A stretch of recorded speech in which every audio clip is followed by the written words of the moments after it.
l'équipe de la télévision communautaire du Rocher-Percé. Notre revue de presse. Cette semaine dans l'actualité régionale. Le programme d'accès aérien régional lancé il y a presque un an n'a pas eu le succès attendu en région avec seulement 36 000 billets d'avion qui ont été vendus, nous annonce Magaspésie. Alors que le comité permanent piloté par le député nord-côtier Yves Montigny se penche sur la question du transport aérien régional depuis plusieurs semaines, le Parti québécois presse le gouvernement d'agir. Les 98 000 billets disponibles sur la première année du programme des billets à 500 $ sont loin d'avoir trouvé preneur. C'est ce qu'a révélé la ministre des Transports et de la Mobilité durable Geneviève Guilbeault lors de l'étude des crédits budgétaires.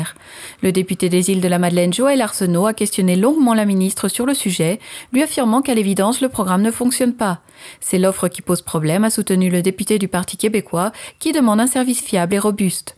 Dans des régions comme la Côte-Nord, la Gaspésie ou les Îles-de-la-Madeleine, les impacts sont quotidiens, a ajouté M. Arsenault, évoquant des conséquences pour les malades et pour le tissu socio-économique. La ministre Guilbeault a indiqué que le gouvernement n'attendra pas la fin du programme des billets à 500 $ en 2024 pour agir.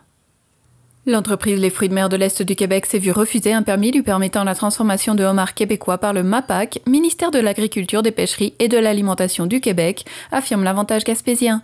Les Fruits de mer de l'Est du Québec possèdent déjà une permission de transformer du homard de l'Atlantique pêché ailleurs que dans les eaux de la province et aimerait pouvoir rapatrier une partie de la production. Selon le ministre du MAPAC, André Lamontagne, le comité d'intérêt public qui a analysé la demande, formé de gens du ministère de l'Économie, du ministère des Affaires municipales, du MAPAC et d'autres acteurs du milieu, veut s'assurer que d'accorder ce permis ne déséquilibrerait pas l'écosystème entre capture et capacité de transformation. L'usine de transformation Matanès se prépare à formuler une nouvelle demande en utilisant de nouveaux arguments. Une nouvelle ligne de transformation d'une valeur de 4 millions de $ devrait d'ailleurs être opérationnelle la semaine du 8 mai. Le directeur général des Fruits de mer de l'Est du Québec soutient que cette ligne, agencée avec un permis pour le homard québécois, va permettre de créer beaucoup d'emplois étrangers et va aider à rouler l'économie locale. Le comité permanent des pêches et des océans a déposé son rapport sur la protection et la coexistence de la baleine noire de l'Atlantique Nord, peut-on lire sur Radio Gaspésie. Le document propose 48 recommandations qui serviront à alimenter la réflexion des fonctionnaires et élus du gouvernement fédéral. Ouverture hâtive des saisons de pêche, meilleure implication des pêcheurs dans les processus décisionnels, documentation évaluant les impacts des mesures sur l'industrie, coût des engins de pêche sécuritaires pour les baleines et plus encore, le rapport aborde la question de fond en comble. Comme l'explique la biologiste marine Lynn Morissette, le comité propose notamment de réviser le protocole de fermeture dynamique lié à la détection des baleines noires dans les zones de pêche du sud du golfe du Saint-Laurent. Le comité est aussi d'avis que la durée des interdictions de pêche doit être réduite de 15 à 10 jours et que les fermetures saisonnières ne devraient pas être imposées dans les secteurs où les baleines ne font que transiter. En plus de mieux correspondre aux préoccupations des pêcheurs et à leurs demandes auprès des instances gouvernementales, ces modifications permettraient plus de flexibilité en réponse aux modifications de comportement de l'espèce qui découlent entre autres des changements climatiques, avance Lynn Morissette. Le gouvernement est appelé à formuler une réponse globale au rapport à la Chambre des communes prochainement. Selon Magaspésie, la cathédrale de Gaspé pourrait devenir une basilique mineure, mais les chances de succès sont minces, de l'aveu même de l'évêque émérite de Gaspé, Monseigneur Gaëtan Proulx. 4 basiliques majeures existent à Rome, dont Saint-Pierre de Rome, mais à l'extérieur de Rome, on parle de basiliques mineures, comme celle de Sainte-Anne-de-Beaupré. Monseigneur Proulx a préparé un dossier avec des photos et se demande si la démarche aboutira dans le temps. Il explique que la foi est arrivée en Amérique du Nord par ici et que le premier évêque du diocèse de Québec qui œuvrait au début de la colonie de l'Amérique du Nord jusqu'au Mexique, Monseigneur François de Laval, a posé son premier acte en Gaspésie. La cathédrale a été ouverte en 1969. L'édifice revêtu de lattes de cèdre rouge se compose d'un assemblage de volumes aux lignes modernes et a été reconnu monument historique par le ministère de la Culture et des Communications du Québec en 2001. La cathédrale est la seule en bois en Amérique du Nord. Après plus de 10 ans de démarches et d'attente, la Côte de Gaspé accueille sa première sage-femme, nous dévoile Radio Gaspésie. Alexandra Rosriou, qui a été embauchée récemment, aura comme première tâche de mettre en place l'offre de services à Gaspé, en collaboration avec la responsable des services sage-femme au CIS de la Gaspésie. Celle-ci pourra commencer le suivi de grossesse des futures mères dès septembre. Comme l'explique Connie Jacques, présidente directrice adjointe au CIS de la Gaspésie, beaucoup de travail doit être fait en amont avant que l'ensemble du service soit offert. À Gaspé, la maison de la famille par enfant sera l'un des principaux collaborateurs hors établissement. Bien qu'il soit encore en phase de consolidation, le service déjà offert dans la baie des Chaleurs depuis 2019 connaît déjà un certain succès. Il faudra probablement attendre encore quelques années avant que le service soit offert dans les MRC du Rocher-Percé et en Haute-Gaspésie en raison de la pénurie de ressources. 2 semaines après le début de la saison, les crevettiers de Rivière-au-Renard peinent à trouver de la ressource, nous indique Magaspésie. Dans la zone Sept-Îles, qui est une des 2 zones les plus importantes pour les pêcheurs québécois, la situation demeure extrêmement difficile. Les taux de capture sont nettement plus faibles que l'an dernier, ce qui est inquiétant. Avec les captures, c'est extrêmement difficile de rentabiliser les opérations, pour ne pas dire impossible, exprime le directeur de l'Office de crevettes du Québec, Patrice Élément. Dans la zone Anticosti, la crevette se fait rare, mais c'est une situation plus habituelle à ces temps-ci de l'année. Les quotas ont baissé de 20% depuis 2 ans pour la pêche à la crevette. Même si les taux dans la saison pourraient établir une tendance, les premières observations sont tout de même inquiétantes. On s'attend avec la nouvelle approche de précaution que Pêche et Océan veut mettre en place à des coupures de quotas importantes l'an prochain. La jeune Amy Boulet du club cloutier karaté de Rivière-au-Renard a fait honneur à son organisation le week-end dernier lors de la 40e édition du Québec Open, annonce Radio Gaspésie. La compétition qui avait lieu au PEPS de l'Université Laval regroupait près de 1000 participants de plusieurs pays, dont le Népal, l'Inde, le Mexique et les États-Unis. La jeune karatéka de 11 ans, ceinture bleue de la Gaspésie, a récolté d'excellents résultats, soit première place en kata armé traditionnel et première en kata traditionnel. Depuis déjà quelques années, Amy Boulet se démarque à chacune de ses participations à des compétitions un peu partout au Québec.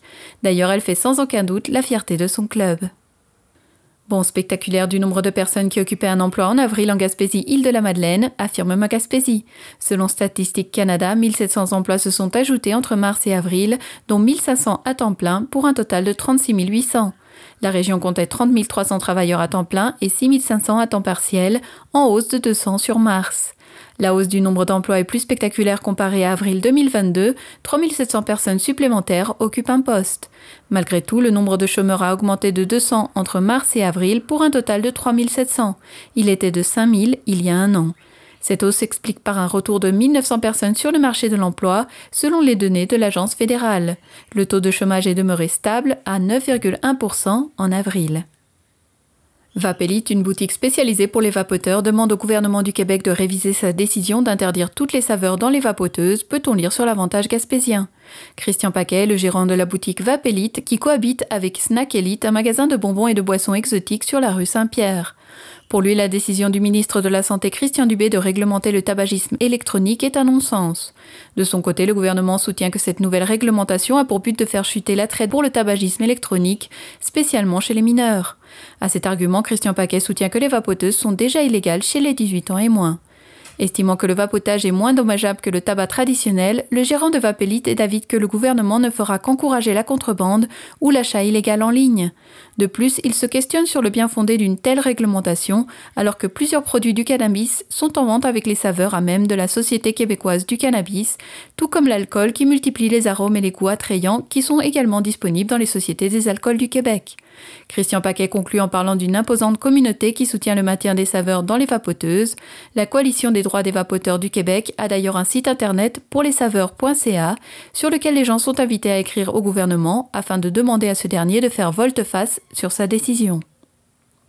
Selon Radio Gaspésie, Solidarité Gaspésie se joint à la Coalition des Gaspésiens pour le retour du train et à la Chambre de commerce de la Côte de Gaspé pour dénoncer la fin du navettage vers la gare Via Rail de Campbellton. La décision de la Régie intermunicipale des transports de la Gaspésie, Île-de-la-Madeleine, de ne plus offrir le service de transport découle de la décision de Via Rail de modifier son système de réservation de billets, le rendant incompatible avec celui de l'organisme. Pour Carole Saucier, porte-parole de Solidarité Gaspésie, Via Rail fait de nouveau preuve de mauvaise volonté dans ce dossier.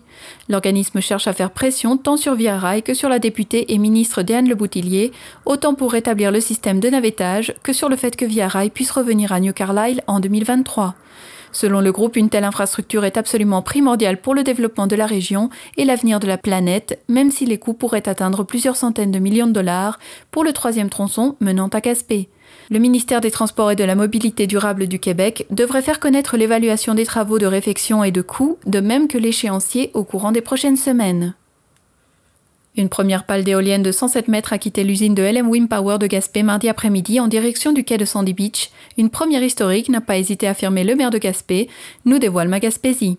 La première unité était sortie de l'usine à Grandy le 3 décembre dernier et jusqu'à maintenant, environ 25 ont été produites. Le processus de transport s'est amorcé tôt en matinée de ce gigantesque élément, une première pour les Amériques. Des problèmes techniques qui ne sont pas surprenants pour une première ont retardé le départ qui s'est fait juste avant 15 heures. Des véhicules d'escorte et de la Sûreté du Québec ont bloqué la route pour permettre à la Longue Pale de traverser la route 198 vers la route industrielle de 8 km construite spécialement pour permettre de joindre le quai. Pour pouvoir faire passer cette pièce titanesque, les fils électriques ont dû être passablement rehaussés, le feu de circulation modifié et une sortie spéciale a été aménagée au site d'entreposage de l'usine pour la faire transiter vers Sandy Beach. Selon nos informations, 5 autres pales seront transférées et un cargo viendra en prendre possession vers le 17 mai. Voilà qui complète vos informations régionales dans les médias locaux. Vous écoutez votre reflet d'ici. Revoyez tous nos reportages sur notre site Internet. Venez découvrir chez Sport Elite de Chandler notre vaste choix d'équipements de sport, nos vêtements pour elle et lui et notre nouvelle collection été. Nous sommes la référence en articles de sport en région et notre équipe d'experts saura vous conseiller adéquatement pour pratiquer votre sport favori. Venez nous rencontrer chez Sport Elite de Chandler. C'est toujours un plaisir de vous accueillir.